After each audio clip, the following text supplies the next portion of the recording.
Hello, welcome to my little trip down road testing memory lane and another Q&A video today. So thanks for sending in all your comments and questions. I haven't been anywhere on my travels this week. I've just been writing up a load of tests that I've been doing and presenting videos for MCN.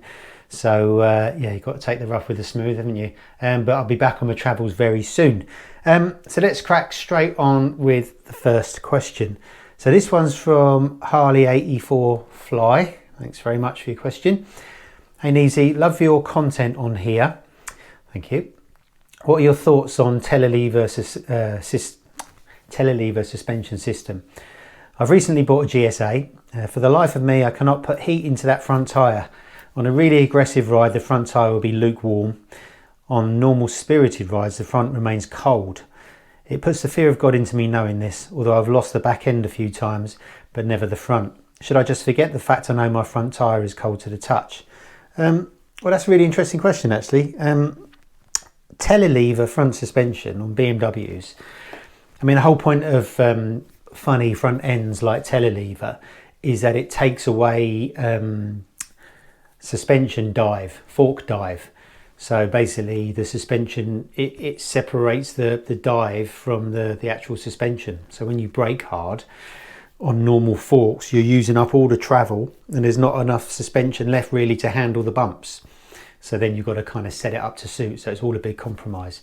But the Telelever, which has got a front shock and a linkage and fork tubes, a bit more of a complicated arrangement, gets rid of that. But because it doesn't dive as much, there's not as much weight transfer, and because there's linkages and it's a complicated system, it takes away a lot of the feel you get from the front end. And that's why funny front ends have never really caught on. I mean, I remember riding a Virus Moto 2 bike around Misano, and it was incredible. It had a funny front end, kind of Bimotor-esque, steered really quick, it was just amazing, just so stable. You could ride it so fast, but you didn't get any feel. So kind of a two-parter here really. So in terms of the tyres, on the road, you're never really going to generate mega heat in your front tyre. So, you know, the heat's generated by putting force through the tyre. So with a rear tyre, you're always putting the force of the engine. It's handling the power. So it's always going to get hot. Front tyre really has only really got to deal with braking forces, and on the road you can't really generate a lot of heat. You can on track where it's constant braking, but if you were even to go down a nice twisty bit of road and do a lot of braking, by the time you've come to a stop, by the time you've got off the bike, and by the time you go to touch the front tyre, it would have cooled down anyway. So I wouldn't really read too much into, you know, how hot your tyre is when you get off it and touch it. The other thing is that kind of proves that, you know, tyres are designed to work at recommended pressures. They're supposed to have a given profile, a given footprint at a given pressure. So as soon as you start letting air out of those tyres on the road, you're just going to squash the profile. It's not going to work as it's supposed to work. So, you know, when people take air out of their tyres for the road to give them more grip, it's a bit of a myth. You only need to take air out of the tyres on track where you're really working them so hard that the air inside heats up and the tyres grow and you lose your contact patch and you ruin the steering character. So that's number one. So really on a GSA, you want to be using like dual purpose or sports touring tyres, and they generally warm up very fast. So if you get any latest generation sports touring tyres or dual purpose tyres, they will warm up when you're going along. It's just a fact. So you shouldn't look too much into the tyre temperature when you get off the bike. The tyres will still be working, and as long as you're using the correct pressures. So, you know, generally I can't remember what a GS is, but you know, you're probably looking at 36, 42, something like that, front to rear. But you'd need to check your manual for that. And sometimes some tyre companies have different pressures to others. The other thing you can do to help you give yourself more feel is simply to spend less time in the middle of the corner. So you're not just relying on trust as you go through the corner. what you need to do is avoid taking big wide sweeping lines, because all the time the bike's on the side, you can't really feel what it's doing, especially with Telelever. So if you were to take slightly more V-shaped lines, so go into the corner at a slight angle, then drop it on its side just for a nanosecond, then lift it up and go, so you kind of just thrupney bit in the corners really, rather than taking big sweeping lines with the tyres like you feel like it's going to wash. If you take slightly more angular lines going in, the bike's always more upright, number one, so you know you don't need the feel, and then it's on its side for a smaller amount of time, so that kind of time where you're not very confident in the tyre kind of diminishes, and then you're straight on the throttle coming out. Obviously that depends on the shape of the corner.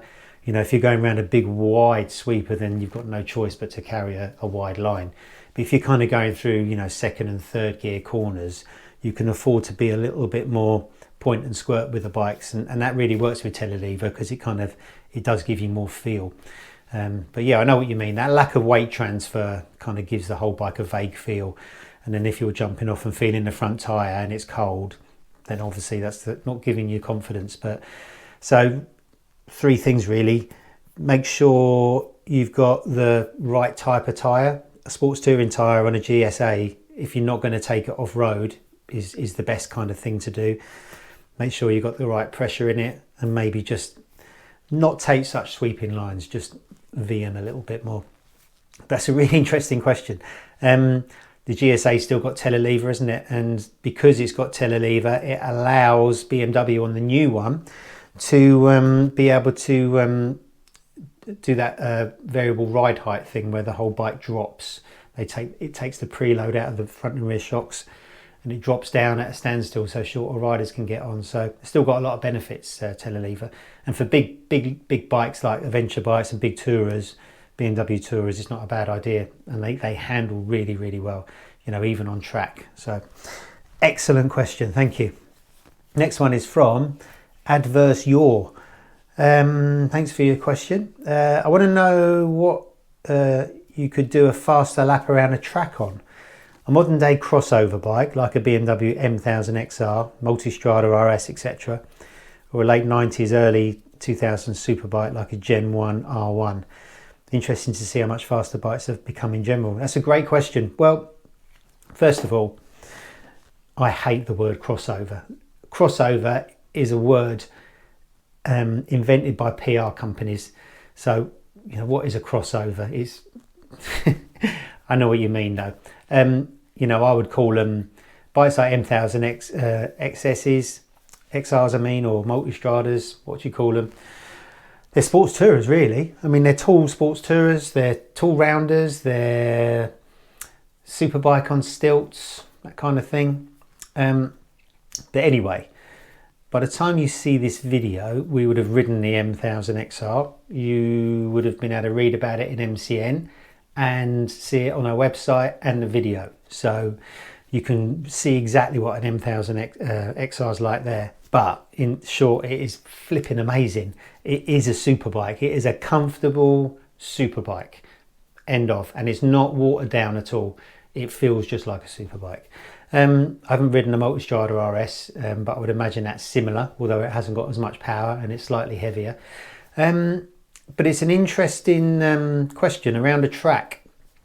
I think a race rep like a Gen 1 R1 or maybe a GSX-R1000 K1 would still be faster around the track than these modern day kind of sports tourers really. You know, despite the fact that BMW has got 200 bhp, 199 bhp, you know, and an R1 of that vintage or GSX-R of that vintage is what, 130? So you're going to give away a lot down the straights. But the taller new generation superbikes are much heavier than the old race reps, and because they're taller, they've got longer travel suspension, so they're always going to be a little bit more lazy when it comes to turning into corners, lifting the bike up again, and then going from completely one lean to the next lean. They're always going to be, whereas, you know, if you set up the suspension on a race rep like a GSX-R or an R1, the bike should flick into corners really quick. They'll lift up really quick, and then they'll go from side to side really quick. And I think that, you know, the improved handling characteristics of the old superbikes would turn in a better lap time, really. I think, you know, I've ridden a Pikes Peak around Alton Park before. I've ridden XRs around the track, and they're fast down the straights, but you kind of got to nanny them a little bit when you go in and out the corners. You've got to kind of wait for the weight to settle. You've got to wait for it to turn in. You've got to heave it up before you get on the throttle, and changing directions quite slow as well. So, you know, as fast as they are, I think that the same rider on those two different styles of bike is going to be faster on the superbike. But it's a good question, and maybe we do something like that in MCN this year, where we take, I don't know, an M1000XR and a S1000RR and see which is faster. I mean, yeah, the superbike would definitely win then, wouldn't it? But we'd have to try and get an older superbike. But the problem is, and it's a perennial problem we have when we're testing second-hand bikes, because by definition they're old, you're kind of testing the condition of a bike rather than the bike itself. So, you know, if you were to find a K1 GSX-R1000, it wouldn't be as good as it would have been when it was new, would it? You know, the bearings are going to be a little bit more worn, the linkage is worn, the suspension not fresh, the brakes not fresh, so it would never be a fair fight, but be an interesting one, wouldn't it? So no, that's a really good question. Thank you very much. Next is from Adria Maliukik. Thanks very much. Sorry for absolutely ruining your name there. Hi Neezy, love your videos and advice. Question about tyres. Way back in the day, D207 was a very popular tyre, as well as an infamous tyre. The only crash I had because of the tyre was with the D207 on my 2000 GSX-R750. Now I ride with my better half on the 2009 R1200 RT, and I'm using Dunlop Road Smart 304s and absolutely love them. Recently I picked up a 2001 GSX-R1000 and I'm considering running the same tyre. Thoughts? We ride two up most of the time, and I have the suspension sorted through a reliably competent race shop. FYI, we ride rather aggressively with our sport bike group. Well, that's a really good question. I mean, it's interesting as well, that kind of highlighted the fact that people are very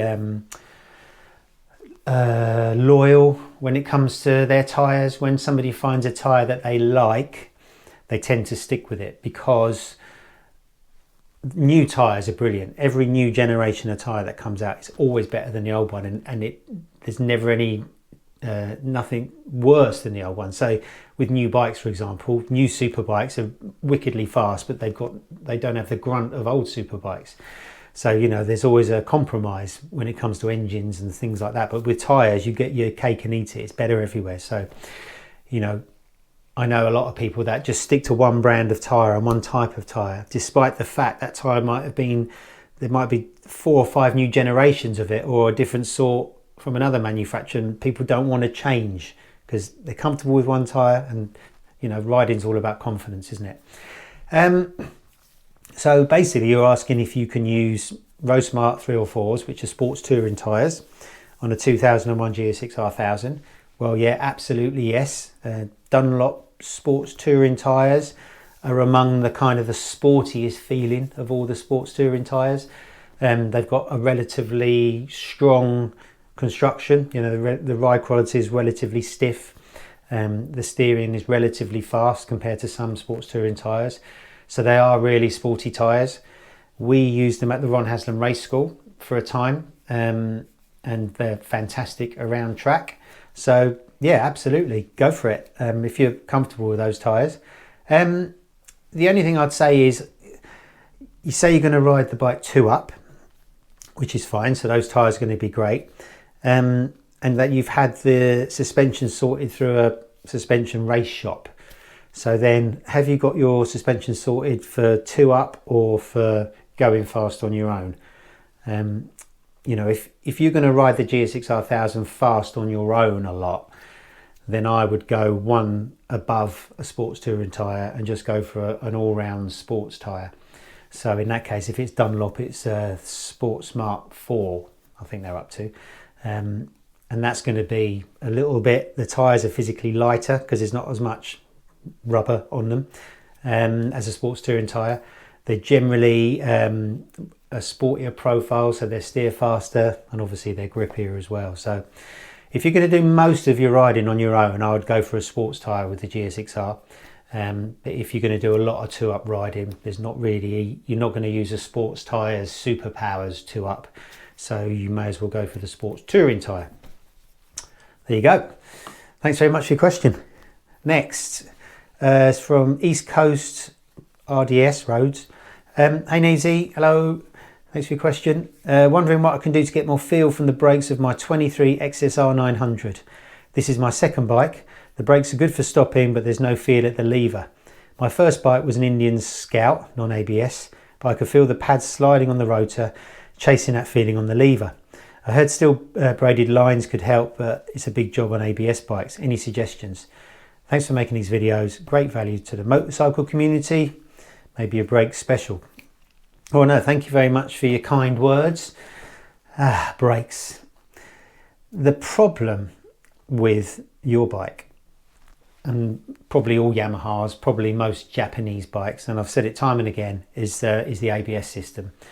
So with brakes back in the day, you've got your brake lever, you've got your master cylinder, you've got a brake line into your caliper, and it's just one direct unit. So you can feel, as you say, the pads sliding on the rotor. You've got all that lovely feel. It comes up through the hose and into your hand. Trouble with ABS is there's a big ABS pump in the way, which is generally under the seat or at the back of the bike. So you've got a hose running up from the caliper, goes to the brake lever, then it goes from the brake lever all the way to the ABS unit, and then from the ABS unit back again. And then it's the ABS unit deciding how much stopping power to give the brakes, how much fluid to push into the pistons. So it's not a linear thing. You know, when the rear wheel starts to lift on a Japanese bike, like a basic ABS system, and the rear wheel starts to slow down a little bit, I'm not talking like up in the air or skidding or anything, just a little bit, as it starts to lose traction a tiny bit, that's enough just to bleed the ABS off a little bit, to give you that kind of dead feeling. And I can't remember if an XSR, I don't think XSR's got lean ABS, but a lot of Japanese bikes with lean sensitive ABS, the feel is even worse. So putting braided lines on would improve braking performance, the same as it would do with normal brakes, but it wouldn't give you any more feel. Changing pads would again improve braking performance, but not feel. The only way to get your feel back is to get rid of the ABS, which obviously you probably don't want to do. So really you're stuck with it. I had the same thing on my 2015 R1, the 2016 Kawasaki ZX-10. Tried all different pads, tried everything. Even worse on my 2017 GSX-R1000, because those brakes faded as well. Then I had a 2018 Panigale long-termer, brakes were amazing. 2019 S1000RR, brakes were amazing, European you see. 2020 Street Fighter, brakes were amazing. 2021, was that 2021? Can't remember. But anyway, it's Japanese ABS systems are pretty rotten when it comes to feel, unfortunately. So there's nothing you can do other than get a European naked, maybe a street triple or something like that, if you really want your braking feel, or just get rid of the ABS, which isn't as easy as it sounds, because it plugs into the electronics. As soon as you disconnect the ABS, you know, you've always got a warning light, unless you can find a way to get rid of that. So yeah, as you say, the brakes are good, but there's no feel, and you can't get around that, unfortunately. But thanks very much for your question. This one is from 8ANVI8. I made a hash of that as well, haven't I? Anyway, hello from Australia. Hello. Great videos. Please keep doing them. They're really useful and informative. No problem. I have a question about what type of motorcycle to start with track days, track training and twisty roads. no commutes, no travelling. Here in Australia, I'm limited to an LAMS approved motorcycle up to 650. R6s, CBR 600RRs, and not LAMS approved. That means learner approved motorcycles, I think. I'm wondering if it's better to buy a small sport bike like a Ninja 400 or CF Moto 450 SR or something similar, or go for bigger, less sporty bikes like an MT-07, SV650, CBR 500, 650. I've heard the best things from the CBR 500, but I probably trust you more than the others. I'm quite big, around 6'3" and 100 kilos, but quite fit and always enjoy a good workout in and out of the bike. Please feel free to go for specific examples of bikes if you think it would be useful. Thank you for the content and to put the time in to do these videos and answer the questions. Oh, no problem at all. Yeah, I've been looking on the Australian website for learner approved motorcycles, and it gives you a list of what you're allowed to ride as a learner. And like you say, the kind of the more gnarly super sport bikes aren't on there. It's kind of the more lower powered bigger bikes and the parallel twins and stuff like that. I suppose if you weren't going to do any road riding, track riding, I think it would be simple. I would go, looking at that list, I would go for something like Triumph Tiger Sport 660. I mean, they're fantastic. You would never know they're low powered. They really do go a lot better than what they look like on paper. They're big, they're roomy, they'd be good for a bigger rider. They're really exciting, they're practical, they're fantastic, but probably not great for track training. So of this list, the bikes that have stuck out for me, along the same vein, a Trident 660 Triumph. You know, you could take that on track. Any trouble with taking any of these bikes on track, if you're going to mix with other track day traffic, you know, super bikes, super sport bikes, that kind of thing, the closing speed down the straights is going to be enormous. You know, anytime you've got closing speed of more than 20, 30, 40, 50 miles an hour and beyond, that's where accidents happen on track. It's never generally in the corners. It's when people are colliding and going at such different speeds. And I would always be worried about taking a low powered bike around a track with bigger powered bikes, which is why a drum I've always banged really over the last few years since these middleweight sports bikes came out, which are fantastic, but I would never go on a fast group track day on an R7 knowing there's R1s bearing down my neck. It's just too dangerous.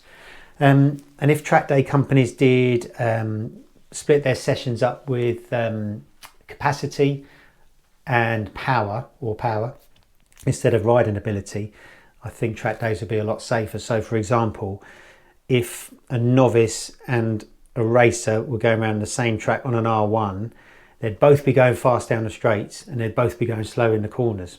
Obviously one slightly quicker than the other. But when you've got an R6 and an R1, for example, the R1's going fast down the straights and slow in the corners, and the R6 is doing opposite, and they always get tangled up and they always get frustrated with each other. So anyway, that doesn't answer your question. But if you wanted an LAMS sports bike for the track, I would go for CBR 500R. It's fantastic, really good bike, as is the CBR 650, which is on the list. Those two would be really good track bikes. But if you're going to do a lot of riding on the road as well, I think an MT-07 would be a good compromise between the two. I didn't actually see an R7 on that list, but you know, if an R7 was on the list, that would be good. And you know, they might put I saw the restricted Aprilia RS 660 was on the list, which isn't very good, is it? But if they was to put things like the GSX-R on there and maybe the Daytona 660, that might be a good option. But looking at the list as it is now, I think an MT-07 would be really good. You know, pretty decent round the track. Brakes are a bit wooden because of the ABS, like the previous comment. But fantastic on the road and really good fun on the road. Probably one of the most fun bikes you can buy on the road. More or less like a modern day RD350 LC. But yeah, that's what I would get. If you just wanted a track bike, one of the Hondas, CBR 500R or CBR 650R, or one of the new generation middleweights if that appears on the list. But if you're going to do a lot of your riding on the road as well, an MT-07 or a Trident 660. So there you go. Let me know how you get on. Thanks very much. And we've got one more, if you're still with us. Alan Davis 3726, thanks very much for your question. I ride an 09 Repsol Blade, my second bike, and absolutely love sports bikes, so I'll probably ride them until I can't. However, a smaller fun winter bike would be great. I used to have a 2006 Z750, which was awesome, but nowadays it would be hard to find a good condition, low mileage example of a bike from that era. I don't like many of the modern nakeds as they look too much like Transformers. So what would you choose for a second bike for poorer weather but would still provide some thrills? Good question. You don't actually say what your budget is, but I would say, so I'll go off on a couple of little tangents. The most obvious answer is a Street Triple. Street Triple 675. You can pick an early one up for like a 2006 or 7, £3,500–4,000, you know, and they're amazing. They're in the same vein as a Z750, aren't they? But, you know, for poorer weather, they've got no wind protection or weather protection. So maybe I wouldn't choose that as a winter bike. If you kind of wanted a winter hack, you know, you could spend a similar kind of money on, say, an R1200 GS, something like that, but not very sporty, but very practical in the winter. Going away from that and choosing a bigger bike for a similar price again, you could have a KTM 990 SMT, which is actually fantastic, but you'd end up liking that so much you'd never ride your Blade. So the SMT was kind of the forerunner to the current Multistrada, well, not the current V4, but the current shape, you know, that came out in 2010, the V-twin. The SMT is sporty, really good fun, acts like a supermoto because that's what it started life as. It's really practical, it's affordable, it's easy to ride slow, easy to ride fast, it's got weather protection. But like I say, I think if you bought one of those, you'd end up liking it more than the Blade and never riding that again. So my answer would be maybe not the prettiest bike in the world, but Honda CB500X. They, you know, they're, again, like the bikes I spoke about before, on paper they're nothing really, but they're such good fun. They're such well-balanced bikes. They've got enough power without it being too much. You know, it's only 47 bhp, but it uses it really well. It's fun. You know, it's a really fun Honda. It handles, it's balanced, it brakes superbly. It rides beautifully. It's comfortable. It's got weather protection. If you got an older model, you wouldn't worry too much about mucking it up during the winter. You know, for me, it's just tick, tick, tick, tick, tick, something like that. Which I guess you want to use a bike through the winter. I guess this is why what your question is. So, you know, as a practical bike or as a commuter bike, it make a lot of sense as well. So, yeah, I've got a lot of time for the CB500 range. All of the bikes, the naked, the tall one, and the sports bike. They're fantastic bikes, and you know, those bikes just go to prove that you don't need a lot of power to have fun, or you know, just to get around pretty swiftly. So that's the last question. Thank you very much for sitting through all of this. I'll be on my travels soon. I'll tell you all about those. If you like this video, please like and subscribe, and stay tuned for more like this coming very soon.